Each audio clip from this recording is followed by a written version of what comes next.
अपने भारतीय समाज में एक ऐसी परंपरा विकसित होती जा रही है कि लोग अच्छी चीज़ों को और अच्छे लोगों को नहीं पहचान पा रहे हैं। उनमें गलत फहमियाँ बहुत होती जा रही हैं, चाहे वो खाने वाली चीज़ें हों या कोई लोग हो।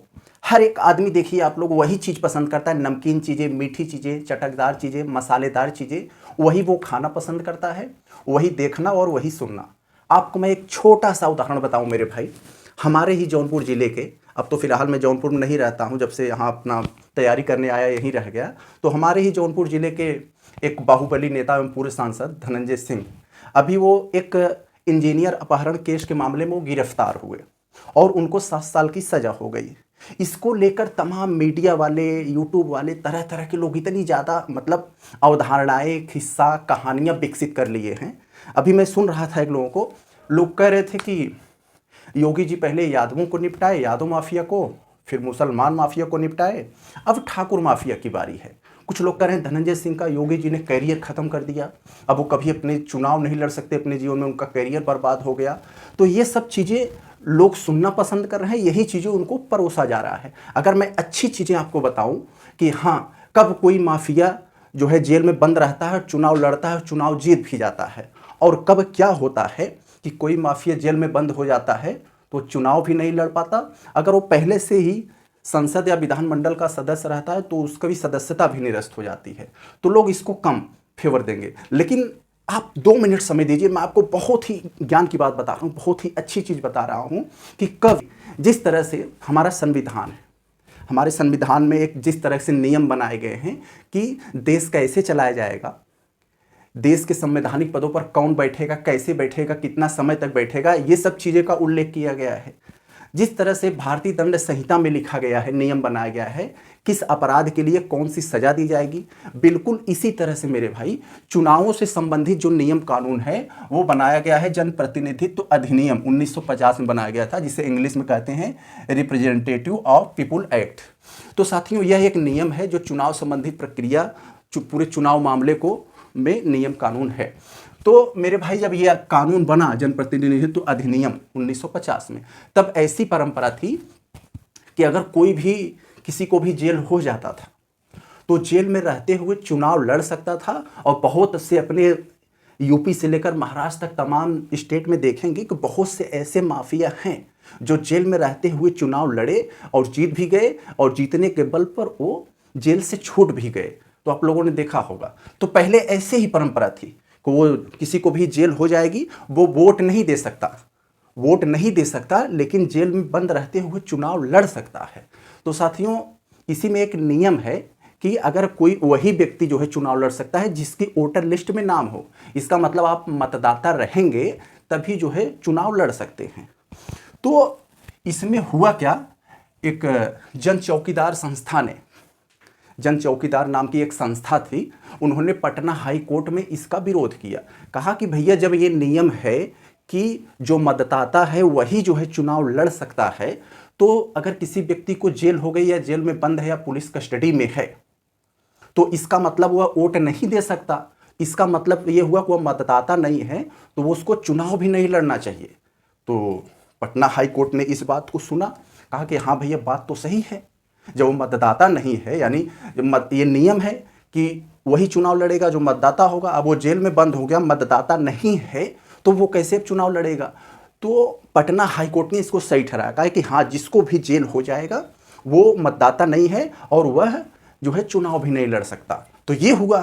तो सारे जो गुंडा माफिया जो संसद से लेके विधानमंडल में सांसद विधायक बने हैं, सबके अंदर से खलबली मच गई। ये क्या होगा, हमारे खिलाफ अगर कोई भी फाइल खुल जाएगी, हम जेल में रहेंगे, चुनाव नहीं जीत पाएंगे, चुनाव नहीं जीतेंगे तो हम जिंदगी भर जेल में सड़ जाएंगे। तो वो सब ले जाकर इसे सुप्रीम कोर्ट में इस मामले को उठा दिए। जब ये मामला साथियों सुप्रीम कोर्ट में गया, तो वहां सुप्रीम कोर्ट ने इस मामले को ऑब्जर्व किया, इस मामले को देखा, कहा कि हाँ भाई, ये बात तो सही है, ये बात तो सही है कि हाँ, अगर वो मतदाता नहीं है, वो जेल में बंद हो गया, इसका मतलब मतदाता नहीं है, तो इसका मतलब अब वो चुनाव भी नहीं लड़ना चाहिए उसको, तो चुनाव नहीं लड़ सकता। कि कोई भी अगर पुलिस कस्टडी में है या जेल हो गई तो चुनाव नहीं लड़ सकता। तब तो भैया इन सब की और फटके हाथ में आ गई कि अब क्या होगा। तो यही लोग, आपको पता है, यही जो सांसद विधायक हम लोग बनाते हैं, यही लोग सदन में बैठकर नियम कानून बनाते हैं। तो आपको पता ही होगा जनप्रतिनिधित्व अधिनियम चुनाव से संबंधित कानून बनाने का अधिकार संसद को है। तो संसद ने इसमें एक नया कानून बनाया।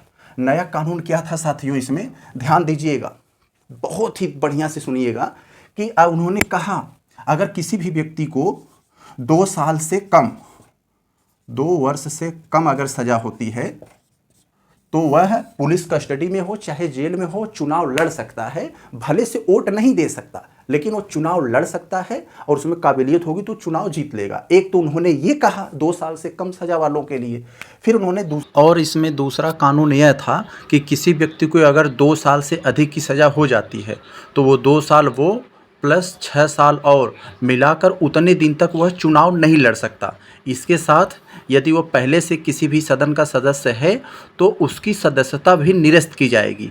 दूसरा कानून ये आया इस, जैसे धनंजय सिंह को 7 साल की सज़ा हुई तो वो 7 साल वो और 6 साल और वो 13 साल तक चुनाव नहीं लड़ सकते। हाँ, इसमें एक चीज़ और जोड़ दिया जो पूरे कानून बनाकर इसका सत्यानाश कर दिया। अब इसमें एक चीज़ यहाँ पर ये बताया गया कि जैसे अगर किसी की सदस्यता निरस्त होने का ये मतलब निरस्त हो गई है तो वो जो है जाकर जो है मतलब कुछ दिन 30 दिन के अंदर वो अगर जाकर वहाँ अपील कर देता है और उसकी अपील स्वीकार कर ली जाती है तो फिर से उसकी सदस्यता बहाल कर दी जाएगी। लेकिन यही तो सबसे ज़्यादा खतरनाक चीज़ था। इसी मामले को लिली थॉमस केस में मतलब ऑब्जर्व किया गया। उन्होंने इसका विरोध किया, कहा कि भैया जब वो तो अपील करेगा ही, जिसकी सदस्यता जाएगी वो तो अपील करेगा ही और उसकी अपील सुनवाई भी हो जाएगी, तो इसका मतलब ये लोकतंत्र ढांचे को चोट पहुंचा रहा है। ये चीज़ें नहीं होना चाहिए। ये जो है ये मतलब बाहुबल को बढ़ावा देगा। समाज में संसद में बाहुबल लोग आएंगे, इस कानून के माध्यम से वही लोग चुनाव लड़ेंगे जिनके पास बाहुबल होगा, जिनके पास धन बल होगा। तो एक तरीके से ये अपने लोकतांत्रिक ढांचा को चोट पहुंचाता है। तो ये सब हुआ। तो फिर इस मामले को सुप्रीम कोर्ट में जब उठाएगा, सुप्रीम कोर्ट ने कहा भैया हम कुछ नहीं कर सकते क्योंकि ये चुनाव से संबंधित कानून बनाने का अधिकार जो है ये संसद को ही है। अब संसद ने बना दिया तो हम कुछ नहीं कर सकते हैं, आपको इसी पर सहमत होना पड़ेगा। तो ये है चीज़ें साथियों, अभी तक तो यही मामला है। अगर यानी कुल मिलाकर क्या हुआ, किसी भी अपराधी को, गुंडा माफिया कोई भी हो, अगर उसे 2 वर्ष की कम सज़ा हो रही है तो वो जेल से भी चुनाव लड़ सकता है। यदि उसे 2 या 2 से अधिक वर्ष की सज़ा होती है तो ये जान लीजिए कि उससे क्या होता है कि वो ना तो चुनाव लड़ सकता है और यदि वो पहले से भी किसी सदन का सदस्य है तो उसकी भी सदस्यता निरस्त होगी। कुल मिला जुला कर ये है। तो ये सब चीज़ें जो है साथियों जानना बहुत जरूरी है। लेकिन ऐसी चीज़ों को लोग महत्व नहीं देते हैं। लोगों में तरह तरह की मसालेदार चीज़ें चाहिए, चटकार चीज़ें चाहिए, लेकिन ये सब चीज़ें उनको नहीं पसंद आएंगी क्योंकि ये सब उनके लिए बोरिंग। वो सब शॉर्ट रील्स देखते देखते उनका दिमाग भी शॉर्ट होता जा रहा है। वो सब ऐसी चीज़ों को जो है सहन नहीं कर पाएंगे। उनका दिमाग जो है उस बहुत ही कंसंट्रेट हो गया है, उतनी ही चीज़ों को समझना चाह रहा है जो मसालेदार चीज़ें हैं, नमकीनी चीज़ें हैं, मीठी चीज़ें हैं। तो यही है आजकल। तो साथियों ऐसी चीज़ों को आपको महत्व देना चाहिए, समझना चाहिए। आप चाहे मतलब पढ़े लिखे हों या तैयारी कर रहे हो नहीं, लेकिन आप एक आम नागरिक हैं तो ये सब चीज़ें आपको पता होनी चाहिए।